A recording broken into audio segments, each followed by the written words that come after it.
They said, was it a good call when you pushed Al Horford? He said yes. So Ty Lue, get real about what's going on with your team. Your guys need to get tougher. It doesn't have anything to do with the Celtics. Frank, I almost reluctantly ask here, is this about coaching in this series, Tyronn Lue versus Brad Stevens? Well, I do think that Tyronn Lue was a good coach when his team was up 11. Then LeBron got hit in the face, went to the locker room, and at that point they got outscored 71-47. There was a key play in the second half. Terry Rozier, who was phenomenal, came in and had that breakaway dunk with LeBron chasing him. LeBron gave up on that play. How many times have we seen LeBron eat that play for lunch?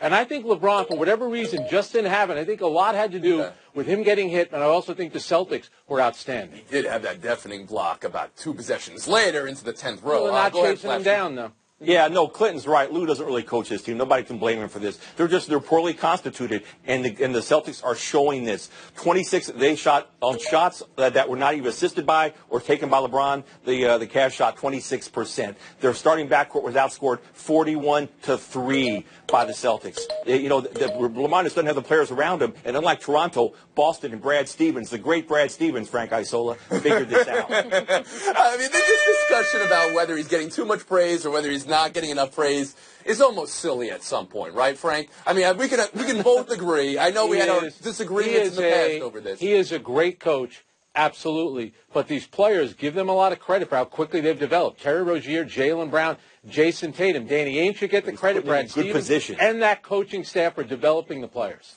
Real quick, just so we have a ruling on this from the panel, should the NBA be looking at J.R. Smith push as a possible flagrant 2 and suspension? Can we be seeing that, Plashke? No, but you might as well suspend him. He didn't shoot the ball anyway. I don't think he made a shot, did he? In game. No, he had more technicals than points. Yeah. I would not suspend him. I think the call on the court was great. And Frank, I saw. Agreed. Yeah, it was a dirty play. Absolutely, he's not going to get suspended. All right. And then the last word here, because we're going to have a day, and then another day, and then another day to preview Game 3. What's with all these off days? LeBron had 0 level of concern after Game 1. What should he have right now in one word, Frank Isola? He should be concerned, although Boston. That's not one word. Team, and they did take a 2-0 series lead on Milwaukee. Thank you. Okay. Yates, one word or a paragraph, if you prefer. Modicum. Spain? Pucker. Plashke. Panic. All right, we move on. Rockets Warriors. Houston looking for something to hold on to for hope. Mike D'Antoni said yesterday, they are who they are. ISO ball playing 65-win team. Which is to say they're not going to try something different because the Warriors looked so good in Game 1. There's also a reality the hot take artistes on yesterday's panel conveniently ignored with the need to call everything over immediately. The Warriors only won 1 game in Game 1, no matter how many people say Warriors in 3, and they're still a 65-win team playing in this series. So let me ask you this, Plashke, one thing you specifically need to see from the Rockets tonight. It sounds so cliche, but it's less isolation. And the Rockets are telling you, and D'Antoni's saying, this is the way we played all year. No, it's not the way they played all year. They had more than double the number of isolation plays in Game 1 than they had during the regular season. They had more isolation plays than any team had in the last 5 years in the NBA. They need to share the ball more. Neither Paul nor Harden assisted on 1 3-pointer. So they're not getting the ball for open 3-point shots. They're making terrible turnovers, many more turnovers than the average because they're isolating too much. Share the ball more. Trust each other. It's clear Harden and Paul think they have to win this thing themselves. The huge burden is on them. All the things that they've been going through, and this is shown on the court. So you're saying they have to be the team they were all season, but you're disagreeing with what D'Antoni said because you have the stats to back it up that they played differently. They were a much different team. Sarah Spain, how about you? Yeah, they need to get everybody else involved because you're not going to stop Durant and whoever is going to take advantage of the fact when you're doing all the switching that guys are left open. But if you look at the numbers, Durant and Thompson only had, I think, 1 fewer point than Paul and Harden combined. So they cancel each other out, which leaves you with the rest of the team. Who didn't you stop? Who didn't you get a body on? Trevor Ariza needs to stay out of foul trouble so that he can be on the defense. And Mbah a Moute and the other supporting cast of the Rockets have to get more involved so that it doesn't come down to one-on-one who's got a better roster because that's the Warriors. Lynn, one thing the Rockets need to do tonight? I agree. It's got to be Luke and it's got to be Tucker because even when you throw in Curry into that top 3, Eric Gordon came up and had enough points to sort of cancel that out as well. So you got to get deep down into that bench. And P.J. Tucker has been great on both sides of the ball for the Rockets all night. Didn't go so well, but the problem is Mbah a Moute is hurt. He's got this shoulder problem, so he looks like a guy that can't quite go all the way. I'm not saying he's going to be dunking on everybody or anything, but when you know that you can't do it all, it's an obvious thing from the offensive standpoint, and it looks like they're undermanned, and it's unfortunate. Isola. Isn't it amazing when Mike D'Antoni coached in Phoenix, he would fight all the time. Pace and space could win a championship. And everyone said, no, it couldn't. Then it does with the Warriors. Now he plays isolation ball. And guys like Bill Plaschke say, no, you can't win like that. He won 65 games during the regular season. But they cruised not to the that first. bad, though. They're playing a better team, Bill, that has better talent. And Kevin Durant. It's not about isolation ball. It's about who they're playing.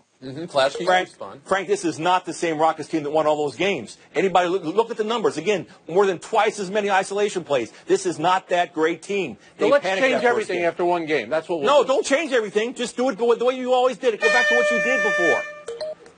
Sarah Spain, you want a last word? Yeah, 45 ISO plays in one game, which is more than any team has run in more than 5 years. They only had 22 on average in the regular season. They're not playing the way they did all season. Kevin Durant scored a lot of his points in isolation as well. Brad Stevens would have him playing less isolation. I guarantee you that. We're going to put you in Kevin isolation Durant. for the rest of the Right now, show. Plaschke and Spain have Yates and Isola in isolation. They're running away with it. Let's move on. Headline 3, the lottery last night. If you needed any proof over the purest intentions of the league, Phoenix 1, Sacramento 2, Atlanta 3. There's your proof. Josh Jackson was excited for Phoenix at 1, of course, and Sacramento's front office was excited for Sacramento at 2. What did they do? Looks like an earthquake. Do you share the excitement and the belief that this lottery is a franchise-changing development, Sarah, for the team? I don't think that it's going to be the equivalent to a NASA rocket launch, which seems to be what they're celebrating in that room right there. But listen, I think for the Suns, this could be great for a number of reasons. One, they've got their new coach in Igor Koskowski, who's coached Luka Doncic before and has led him to great success. Doncic has basically been a professional since the age of 13. He's going to come in more ready to play in the NBA than anybody else, and he's a guy who's totally going to change the makeup of that team. It may not be as great for the fans right off the bat as having a guy in Ayton that's been playing in Arizona, but you get the whole country of Slovenia on your side, which is a huge bonus, and you get a guy that's going to be ready to make a difference right away. You're sure Doncic is the right pick at number 1 because of the relationship and because of his professional resume so far. How about you, Clint Yates? I'll give $100 to anybody on this panel that can point out Slovenia on a map, number 1, so I'm not buying that as mattering. And number 2, when did the relationship between a coach and a player previous to being in the NBA matter at all? To me, the only franchise-changing situation at all is in Phoenix with the guy, with Ayton, who played there before in terms of being in state. Look, I'm not buying that suddenly just because care about the state, but not the coach? I'm not buying that, yes, because you know who the player is because you've seen him play before, actually in front of your eyes on the court. It's not some guy in a different situation. They saw that one NCAA tournament game. Frank Isola, how about you? Slovenia is right next to Slovakia, I believe it is. I think Sarah's right, though, about Doncic going to Phoenix at number 1. I have to say this, though. Back in 2008, Pat Riley and Larry Bird showed up in Secaucus, New Jersey for the draft lottery. They looked miserable because they felt like losers. These two teams celebrating. Phoenix has been out of the playoffs for 8 years. Meanwhile, Sacramento's been out of the playoffs for 12 years. What are you celebrating? You're not good at this. In fact, chances are you'll be back next year. That's what drives you nuts about the lottery. So you were saying this is a lottery that you can't celebrate because the top of the draft isn't so transformational. It's the same team. You're in the lottery every year. You're not good at picking players. Sound like you're speaking good from at getting in the experience with the lottery. Knicks, but I'll let that slide. Go ahead, Bo Plaschke. But there's always hope, Frank. Let him celebrate. Let him have fun. What's wrong with that? And Clinton's right. Ayton's the pick. You got Ayton's, and I covered him not only in the postseason, but during the regular season. This guy can be a franchise-changing, a seminal player. He can be an Anthony Davis type of guy. Anthony Davis? If you don't... Yes, absolutely. That's the way he plays. He gets up and down the floor like Anthony Davis. He's got the motor of Anthony Davis. He has that kind of motor, range of Anthony Davis. Be careful. I love how you called it a postseason. It was a post-game, really. Well, Phil, one game for Arizona that run, yeah. No. And your map's a little bit off. I saw it with Slovakia and Slovenia. I think you had a Hungary in the way, but just go with Italy. I mean, what is it there? Plaschke, Spain, running away with it. The isolation of Yates and the isolation of Isola is your name written all over it. And buy or sell next. Take a break. Sell. Man, the gun, you can wear a jacket, huh? Lightning 4, Capitals 2. Tampa showing fight, finally putting together a complete game. And just when it looked like everything was going to be easy for Washington, home with a 2-0 lead. That Stamkos goal was a laser. Clinton, you were there. What's the takeaway, and is it uh-oh for the Capitals? I don't think it's an uh-oh game. Kucherov was all over the ice last night, but the Caps finished strong in this. The third period started. It was a complete disaster. The wheels fell off from a penalty standpoint, but they got out-muscled all night by the Bolts, and that's the reason why they couldn't get anything done. They finished strong. Sounds like you're saying it's a moral victory there. Incorrect. There's no such thing, Tony. Sounds like you're saying it, Clinton. Isola, how about you? You know, you're down 0-2, you're going on the road, you rely on your best player. Steven Stamkos gets a goal. But for the Capitals, they had been outstanding defensively, limiting shots, blocking a lot of shots. They didn't have it. Tampa was a more aggressive team. They played desperate, and they got the result. There were 3 games in this series. When they're 5-on-5, the Caps have outscored the Lightning 8-3. They're a better team. They didn't play that bad of a game. They had a couple of dumb penalties that turned into goals. Caps will be fine. There's Spain. Yeah, I mentioned puckering earlier. That's usually what Caps fans do when things go wrong. But this is just one loss. They won 2 on the road to start the series. They're just fitting in with the way the rest of the NHL is playing this postseason. 33-39 at home, which is crazy. So they'll be fine. Just one game. Buy or sell to Bryce Harper sidestepping questions about the Yankees before playing the Yankees interleague. Quote, I am a national now, end quote. Buy or sell that now. Frank? Well, the Yankees are in town, so he knows those weasels in the New York media, of course, are going to ask him about playing for the Yankees. That answer, if I'm a Nationals fan, I'm not too crazy about that. Why not just say, I'm a member of the Washington Nationals. That's who I play for. I'm not talking about the Yankees. Isn't that what he said last year, or are you hearing it a different way? Said now. No, I'm hearing it bad. He shouldn't have said the word now. I can't believe Bryce Harper said that. I can't understand why he would put himself in that position. You got that right. So you think that was orchestrated in advance? Okay, Sarah They Spain, may how have about you? discussed it, and I know Scott's I watching this. I'm covering Scott. I don't think he said it on purpose, and I don't think there was necessarily an intentional meaning to it. But those of us who live in cities that have teams that have their eye on him are certainly going to look at that now and think it's a lot bigger than the rest of what he said. You're going to look at that now. Okay, Spain says now you as think well. he's going to be a Cub, don't you, Sarah? And now to Washington and Clinton Yates. As somebody that's going to have to deal with the New York media at the game tonight, because, see, I'll be there, Tony. I'm not really here to hear any slander about what goes on with the D.C. media. But that said, I don't think this is a big deal at all. Bryce Harper is most likely going to leave this team, I think, because even if he wins the World Series, the window for this squad is not necessarily that far open. This is no big secret here in D.C. People think he's going to leave, and I don't have a problem with him discussing it as such. And I don't have a problem with you covering the baseball game. We know you're doing that because you're wearing a baseball jersey. Shout out to Montgomery. Work. We'll move on. Lane Johnson versus the Patriots. Roll tape. Just because the way they won the Super Bowls, the Patriot way, is that how everybody else is supposed to do the same thing? No, it's not. And that's what I got mad at the arrogance by them. And I just got tired of hearing about it, man. That's on the Stone Cold Steve Austin podcast. Buy or sell, Bill? I'm selling it. You sound like a gritty underdog. That was last year. You're world champions. You don't need to talk about the Patriots. You've already beaten them. And frankly, the Patriot players don't really act arrogant. I mean, we accuse them of cheating and everything. They don't act arrogant. They don't talk like that. I'm surprised he said that. Sarah Spain.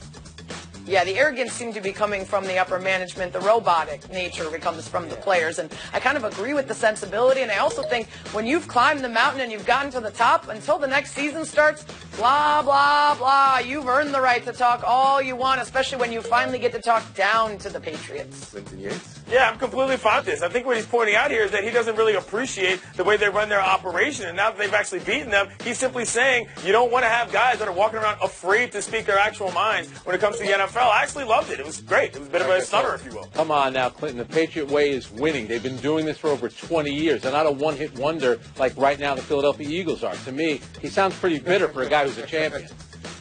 Okay. Do you need to know more about this trash talk Belichick was giving Peterson before the game? Or I'm dying to find out. What's he talking I about? don't buy that. I don't buy that. You know, I saw How do you guys know? that the two teams are going to be practicing together this summer a little bit, so maybe we'll get to the bottom of that. A couple of fights. Trading recipes. And that's just Clinton Yates, I think a moral victory we'll call that for you today. You got almost to shut out. Nick Saban versus Central Florida, quote, self-proclaimed is not the same as actually earning it. And there's probably a significant number of people who don't respect people who make self-proclaimed sort of accolades for themselves. Does Saban just end the Central Florida claims or reignite them, Bill? I hope he ended it. It was cute at first, but you know what? It's detrimental to Saban's kids who worked so hard for this, to the whole Alabama, to everyone in college football. Again, he wasn't saying Central Florida didn't deserve to get in the playoffs, but he said because they didn't earn the championship. He should claim it, and I'm glad he did, and maybe this will end it. It's silly to keep Are talking. you out of your mind? If you're Nick Saban in Alabama, you already won the real thing. Why do you got to go win the imaginary one, too? If he didn't care and he wasn't worried about USF or UCF, then he wouldn't even mention it. The point is he knew they had a point. That's why it bothers him.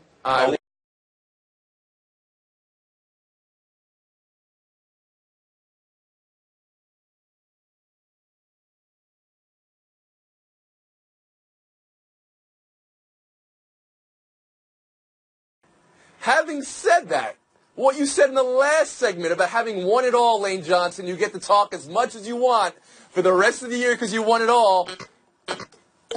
Point Bill Plasky. Showdown 2, Cubs 3, Braves 2 after an Aroldis Vizcaino lone save in the ninth. This was a tremendous game with about 10 incredible plays in it, incredibly close plays in it.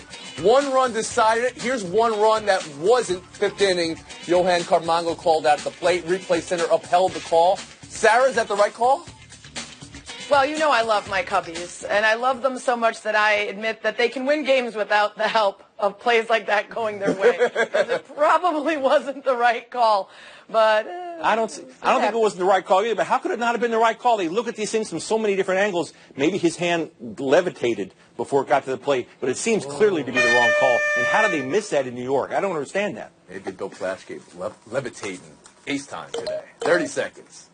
Yeah, you know, it's been a tough summer at Dodger Stadium. Fans are unruly, a lot of unrest, and they've been throwing home run balls back onto the field as they are wont to do on occasion. Stop it. It's dumb. It's dangerous. I know the Chicago Cubs do it because Cub fans are sheep and they follow everyone. Why would you throw away a great souvenir that you catch? Why would you not keep the souvenir? Why would you not even run back to your car if you had to? Why would you throw that back on the field just to be cool, to give in to peer pressure? Some people even carry side balls now. They're so afraid of it. No side balls. Come to the game. If you catch a ball, keep the ball. Use your head. Don't give in to peer pressure. Be bigger than that.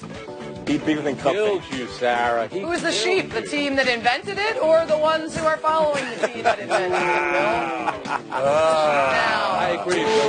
That's going to do it, folks. 23 and a half hour break. You can have a real convo.